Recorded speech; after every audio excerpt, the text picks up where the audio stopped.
Hi, I'm Anne and welcome back to my channel. If it's a little bit darker in this video, I'm sorry because it is raining outside right now and it is very dark and I'm trying to light up my room as much as possible, but it's not that light. So this is going to be kind of a busy video. I'm going to wrap up the month of July with the books I read. I'm going to do a weird thing and actually start a TBR, which we'll see if I can actually follow it because I'm a pretty big mood reader and I don't usually set TBRs for myself. And then thirdly, I have a couple announcements. One which doesn't affect you and one that might affect this YouTube channel. First of all, I'll get the announcements out of the way. So for the last almost 5 years, I have been working on this blog. Originally, it was called Madam Writer Blog, and then I retitled it Anne with a Book. And that was when I started my YouTube channel. But long story short, I've decided to quit my blog and just completely focus on YouTube. In the last 8 months, I have found YouTube so much more rewarding than my blog was. Originally, I thought when I quit my blog, I could go to posting 2 videos a week. But that's not going to happen because of my second announcement, and that is I am engaged. It still feels very weird to say that out loud. Things are going to be a little bit tighter, which is another reason why main reason why I am quitting my blog is that money is going to be a little bit tighter. So I'm going to be very busy and overwhelmed in the next, I'm gonna say like 6 months until the wedding, but no, it's gonna be busy and crazy for the next probably couple years until we can get settled and save up some money and live as frugally as possible. So I will continue to upload once a week. That shouldn't be affected. I may try different types of videos. This semester, this fall semester, I want to try out some vlogging type videos. So we'll see what the future holds for my YouTube channel, but that shouldn't affect you so much, just that I'll be busier. You guys did not want to go down on that tangent of news for me, but we are going to go into the books that I read this month. I'm going to start in an unconventional way. Usually I go from the 1-star reviews to 5-star reviews. I'm going to start with a series first because I read an entire series this month and I want to share my thoughts on the series instead of like mixing it up, because 2 of these books I gave 1 stars and 1 I gave 4 stars. And the first book I gave 4 stars, which means in order to review the first book, I'd have to go up to 4 stars, and then like the second book is 1 star. So I just decided to review them all prior to me getting into the actual ratings. That is the series Dorothy Must Die by Danielle Page. I've talked about this a little bit on my channel before. It's about this girl, Amy Gum, who lives in a trailer park. She has an alcoholic mother and she's kind of bullied in school, and she ends up being transported in this tornado to Oz, but Oz has been taken over by Dorothy and Glinda, and it's kind of become a relic of its old self. So the first book I really enjoyed. It was 4 stars. While it does sometimes go into teen angst a little bit, especially when it came to the romance, I didn't care for that all that much, but it was a really enjoyable book. I think I'm going to give partial spoilers for this book. I'll try not to give a lot of details, so you can still go into this and enjoy the twists, even if you have watched my review. But I'm going to say for right now, just spoilers until I'm done reviewing this series, because if you're really sensitive to spoilers, I'm going to spoil like some general stuff, not a lot of the details. So this first book, Amy arrives in Oz. She meets these people and starts learning that Dorothy is this dictator. And then she ends up being captured and taken to prison by Dorothy. And then she meets Dorothy, and Dorothy is introduced as this very spoiled narcissist dictator. Very different from the original story, but I'll get to that in a minute. One of my main questions at this point is why did Dorothy become like this? She is then rescued from Dorothy's prison by Mombi, who in the original books is this evil, wicked witch, and in these books she's kind of good guy, and she leads this order that is a revolutionary group that is fighting to take down Dorothy and Glinda. And Amy is trained to kill Dorothy, and then she goes undercover with the face of one of the maids to the palace, and then at the end of the book she does not kill Dorothy. That's where the first book ends. I had a lot of questions at the end of the first book, but because it was a series and I enjoyed it so much, I was like, I really want to continue on in this. It was really intriguing how the magic system worked, because in the original Baum novels, nothing is really explained about the magic. just things are as they are. In this book, I appreciated how it talked about how in Oz, magic is everywhere, and just certain things have more magic. Silver slippers of Dorothy, they have more magic than something else. I wanted to learn more about Dorothy and Glinda, but besides like their initial introduction of these are just horrible human beings, Dorothy's kind of more spoiled and Glinda's more methodical and evil. Besides that, we didn't learn much about them. So I was looking forward to going into the second book. The second book is The Wicked Will Rise. So I decided to complete this entire series this month just because so often I'll read a first book of a series and I'll say, I really enjoyed this. I'll read this sometime, and then I never read the rest of the books. I'm really notoriously bad for that. And because this series only had 4 books, I was like, oh, they're out at the library. I can just get them real quick and just read through all of them this month. And yeah, I kind of regret doing that. The Wicked Will Rise starts at the end of the battle with Dorothy in the previous book. Amy ends up being rescued by flying monkeys and taken to their queen. Why can't I remember their queen's name? I don't know, but she was a character. And she stays there for a while. She's not sure what happened to the order. Eventually the order comes back and Mombi tells her she needs to go with Ozma. I haven't talked about Ozma yet, but she is the actual queen of Oz, but her brain has been messed with by Dorothy, so she just goes around in this weird flutter all the time, and she doesn't know, where she is, but she randomly says deep things. But, so Mombi tells Amy to take Ozma to see this witch to see if she can cure her. So they go there, Dorothy arrives. Dorothy opens a wormhole or something to Kansas, and then they all fall through, and they're in Kansas now.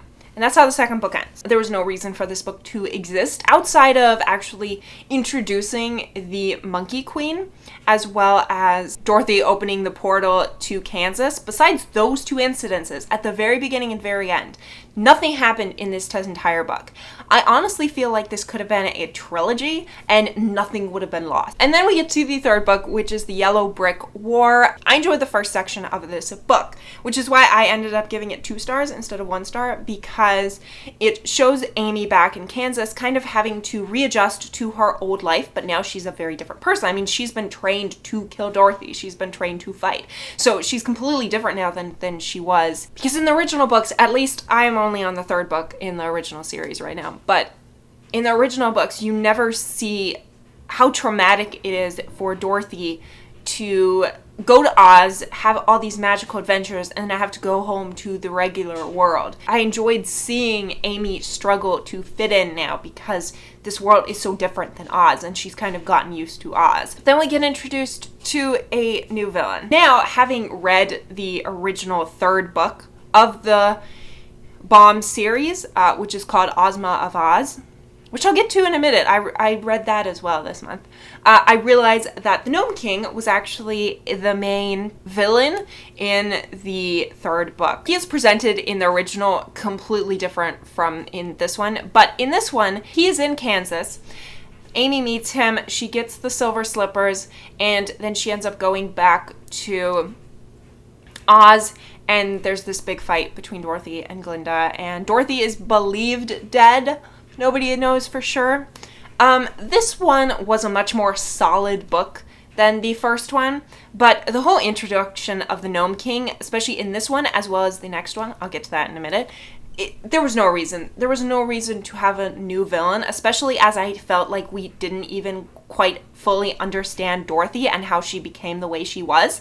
And by introducing him, it pretty much just said, oh yeah, we don't need to develop her at all because, we have a new villain to develop. So I really hated his introduction. He's in the original books, so I understand why Paige included this, but I just disliked it. Now we get to the 4th book, The End of Oz. This one completely takes a turn for completely different stuff. So, in the 3rd book of the Bomb series, Dorothy returns to Oz, but she doesn't return to Oz. She returns across the uncrossable desert to this land called Eve, and that's where the 3rd book takes place. So in this 4th book of the Dorothy Must Die series, the series also takes place mostly on Eve. So Dorothy is still living, and she has been captured by the Gnome King who wants to marry her. Of course, Amy is coming to kill her with friends, and so that's the main plot. I really hated how this book introduced the perspective of Dorothy. Don't get me wrong, I've been saying for the rest of this review that I wanted to get to know Dorothy better and have her developed beyond just this evil, spoiled woman. I did want her more developed. However, being in her perspective, I felt like we learned no more about her. For the other 3 books, we are exclusively following Amy. We never see another perspective. So I really resented the fact that now in the 4th book, we're introducing Dorothy's perspective out of nowhere, and the only reason seemingly is to try to make her relatable, which nothing she does is relatable. You don't get to understand her any more than you did in the previous books. And 2, to pad out the runtime of the book, and I just really dislike that. So I won't get to the ending of the 4th book, but at the very end of the book, Amy returns to Kansas. She decides to. She has kind of the choice to either stay in Oz or return to Kansas. And I loved this theme, and I'm not for sure if Danielle Page actually meant this to be a theme, or if I just read into it too much, but this idea that those from Kansas who stay too long in Oz get kind of corrupted by the magic, and that's why Dorothy became evil. It's never overtly said in the book, I don't think, but is hinted at, and Amy kind of has these moments of becoming more wicked. Like, she literally turns into a monster and grows claws at one point. I love that idea that those from our world, Kansas, are not truly adaptable to living in Oz for a long time. And I enjoyed that. Of course, that is ruined by the very end of this book. So Amy returns to Oz, and her main love interest, Knox, who trained her in the 1st book. I didn't hate him in the 1st book. He was okay, but then he was boring for the rest of the series, so that was great. But he returns to Kansas with her and starts attending her high school with her, and they go back to like an ordinary life. And I was like, what a perfect ending. Even if I hated so much of this book and it didn't need to exist, I liked the ending. Then we got to the last page. Amy is still wearing these silver slippers, and they start to emit something that tells her that she needs to go back to Oz, and so she says, I'm being called again to help Oz, I must go. So pretty much that whole like theme that, yeah, if you're someone from Oz, you get slowly consumed. Did we just see the downfall of Amy Gunn? Is she going to turn out exactly like Dorothy because she's going to continue to go to Oz? I really hated that twist. I really did. I also hated how we never learned why the Tin Man and the Lion and all those friends of Dorothy became evil. Like, we learned that Glinda was always evil and she was just manipulating the situation from the beginning, even when Dorothy was young. But with Dorothy's friends, they were such moral individuals in the original series. I can understand if the whole theme that those from Kansas are consumed by corruption in Oz, I can understand why Dorothy would become evil, but not her friends. This series was pretty disappointing, even if the 1st book was good. Now we're going to be done with that series. We're going to go to 2-star reviews. I only have 1 2-star reviews, and that book is Walden by Henry David Thoreau.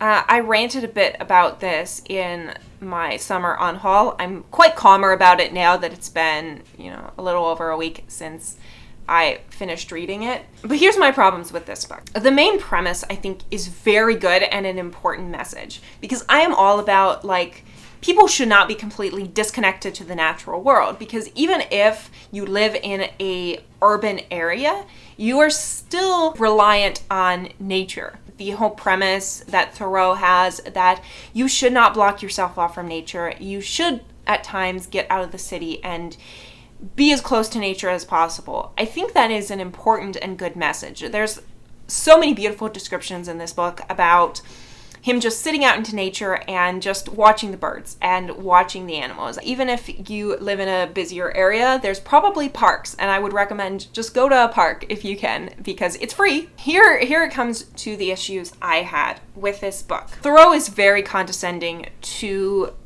most everyone, whether it is his neighbor who won't give up coffee, or this servant boy who he calls having the intellect of an animal. Thoreau is just a very despicable human being when it comes to how to treat other human beings. Also, he is very privileged. He already published a few books by the time he published this and went out to live in the woods. So he was pretty successful. He had the money to be able to afford just to leave his job for, 2 years and live in nature. He could do that. And then he looks down on anyone who doesn't do that. But it doesn't really, to me, make sense because there's so many people that they just can't leave their jobs. I mean, those jobs won't be back when they come back. What are they supposed to live on for 2 years? If they have families, they can't just up and move their entire family. So I don't think Thoreau was introspective into his own existence. He was when it came to the natural world, but he also almost looked at it through a perfect lens. So he didn't talk about any of the horrors and issues in nature. For example, he doesn't talk about rain, flooding, tornadoes, wildfires. Nature is truly terrifying and truly powerful. And yet he never looks at it through that lens. It's all this pretty cutesy, nice, light lens. He mentions some slight struggles of just basically learning how to survive, but he also doesn't really have to rely on nature entirely for his own benefit. He doesn't have to plant crops that then will wilt and die because of a drought or drown from too much water of rain. Like, he doesn't have to deal with any of that, and yet he is so pompous when it comes to his understanding of nature, and yet he doesn't truly understand it. So I think that was my main issue with this book. I've ranted about this book way too long, but I'm much calmer about it than I was in my last review for it. So yeah, 2 stars. And now we are going to the 3-star reviews. The first one is A Peculiar Combination by Ashley Weaver. So Ashley Weaver wrote this other series, the Amory Ames series, and that series was set in the 1930s and followed this wealthy woman and her husband as she solves murders. It's a really fun, good series. This book is the first book of a new series that she's coming out with, so I was incredibly excited to read it. It was released in May of 2021, so recently. It follows this young woman, Electra McDonald. She and her uncle are burglars. They open locks. It is during World War II, and they get caught by this special organization in the government that wants them to go undercover and work to pick this lock of this man that they believe is selling secrets to the Germans.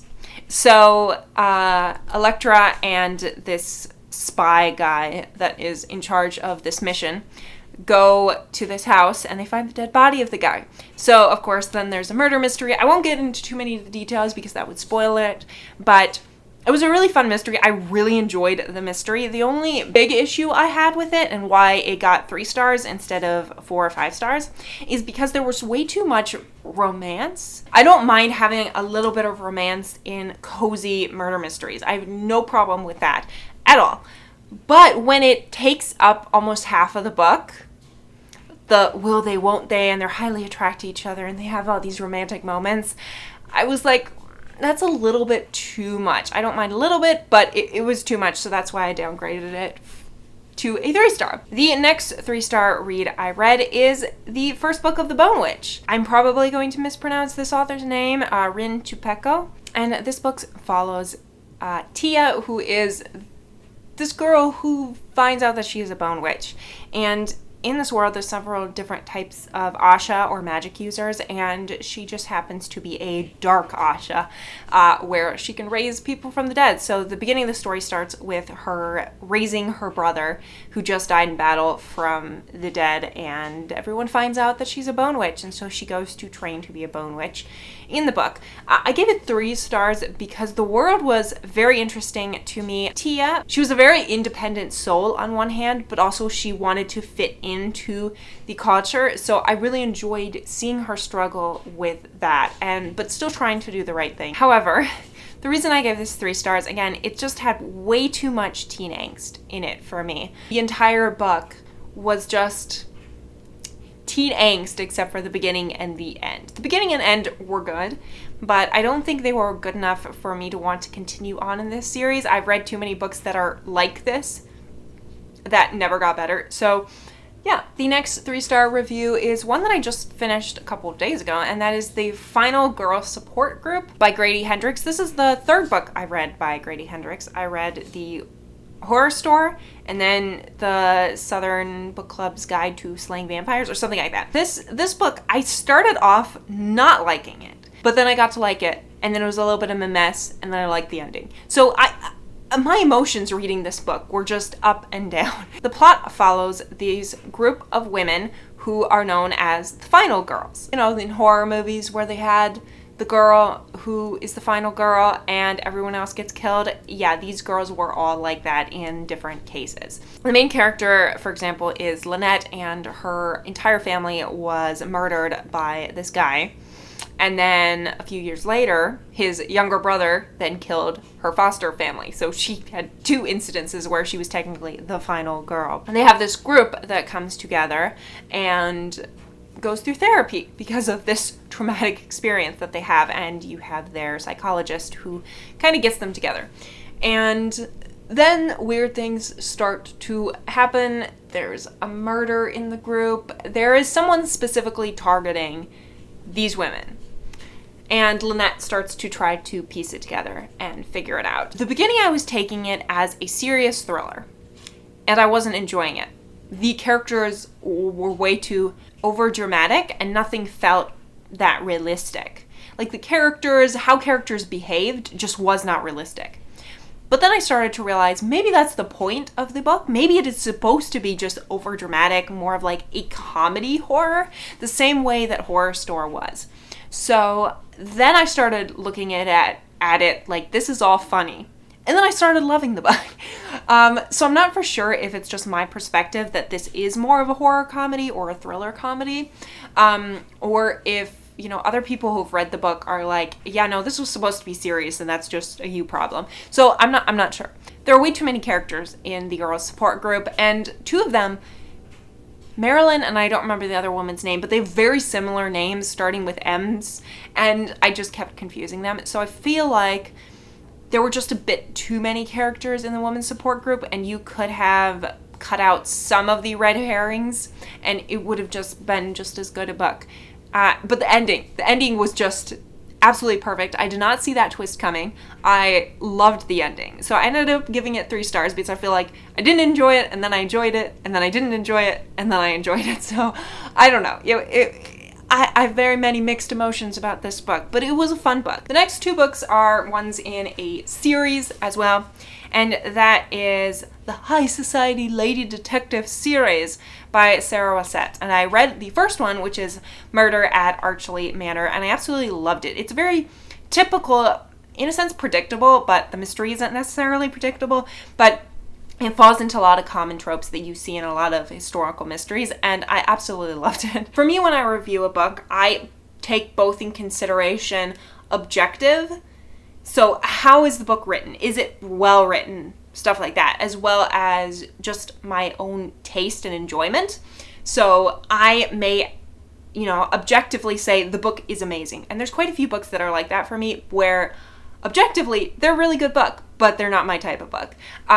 Whereas I feel with this one, objectively, it's not that great a book, but my enjoyment level was so high, I had to give it 4 stars. So I read the first 2 books this month. I read Murder at Archley Manor as well as Murder at Blackburn Hall. I'm really enjoying the series. They're very light, fun books. They're very quick to read. You don't have to put a lot of mind power into reading them. They're not very dense. So yeah, it's just a fun, light series. The next book I read for book club, my book club that I am part of, and I also gave it 4 stars, and that is Under the Tuscan Sun by Frances Mays. So this was not a book I was expecting. For some reason, I was expecting it to be a family saga that was fictional, but no, it's nonfiction. And it's about this woman who, with her husband, goes to Tuscany and buys this very, very old vineyard and restores it.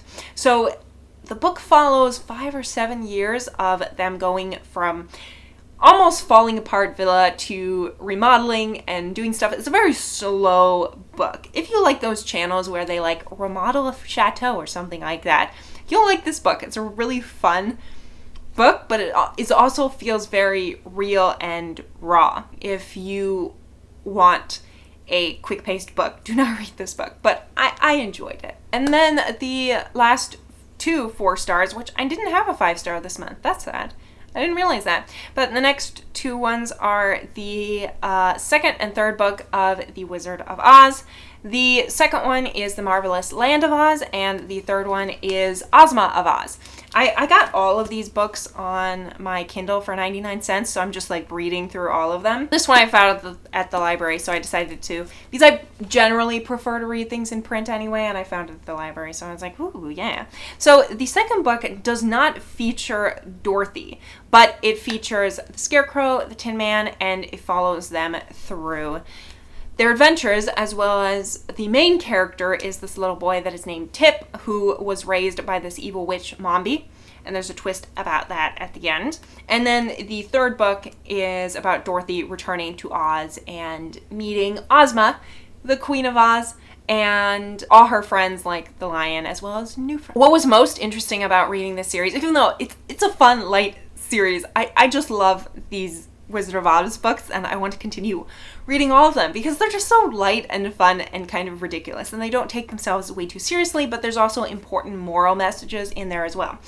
But it was interesting to read the second and third book because you could see where Daniel Page with Dorothy Must Die took inspiration from for her series. So it was really interesting to see where she like picked pieces out of these two books. And I'll see. I want to read the entire series. Those were the books that I read this month. Now, this month I also did something new, which I'll get to in a minute. So as one of my goals for this year, I hope to read 2 books that I own every single month, instead of just getting library books all the time, which I have a bad habit of doing. So I thought I'd start something fun. I did it last month, but I didn't show you guys because I didn't know if it would actually work. I filled this container with all the titles of books on my bookshelves that I have not read. And once a month, I am pulling 2 of these out and seeing what I have to read. I'm doing this because usually when I pick out the 2 books to read on my bookshelf a month, I pick out easier reads, and there's quite a few challenging ones that are on my bookshelf that I really need to get to. Now, there are some exceptions. So, for example, for very long books, like I have the complete collection of H.P. Lovecraft, I don't want to read that all in 1 month. So for some of these, if they're short stories or if they're very long, I am going to read like 10 stories and whatever. So if I draw that, it says, oh, read 10 stories, and then I'll just put this card back in. So I can read the next 10 stories if I draw it again. And I do have other books to read. So for example, I have 2 books that are from my book club that I read every single month. And yeah, I'm just going to go through all the books that I want to read next month. First and foremost, I've talked about this. I want to continue on in the Oz series by Frank Baum, as well as the High Society Lady Detective. Both those series I want to continue on, even if it's just reading 1 book next month. The next book is a book that I promised my boyfriend to start, and that is Malice by John Gwynne. I've been avoiding this series because my boyfriend loves it, but each of the books is near to 1,000 pages, so I'm very intimidated by it, but I am going to hopefully read the first book. The next 2 I have to do is those that are for my book club. The first book is No Time Like the Future, An Optimist Considers Morality by Michael J. Fox. And Michael J. Fox is, of course, the actor. He was in Back to the Future. He's an actor. And he wrote this book, and we're reading it for book club. So I'm not sure if I'm going to enjoy this because I really dislike, like, celebrity biographies, autobiographies. So we'll see if I can actually, like, get through it. The second book is one that I actually added to the list for the book club, and that is The Joy Luck Club by Amy Tan. I've been wanting to read this book for a long time. But with reading this book, this is a book that I own already and I haven't read. That will count for one of the books that I read the month, but I'm still going to draw 2 from here. I'm also, I guess my copy of War and Peace over there, I'm slowly working through that. Very slowly. I need to increase how many pages I read of that a day. It is a very challenging book. But I'm hoping to get a good chunk into that. Let's go to this and let's pull 2 books out of here. I hope I don't get any of the really dense books that I own. Because that would be fun. Oh no, okay, so I pulled Angels and Demons by Dan Brown. Wait, that is the first book of the series. I was thinking the Da Vinci Code was first, but I think Angels and Demons is first. So let me, where do we,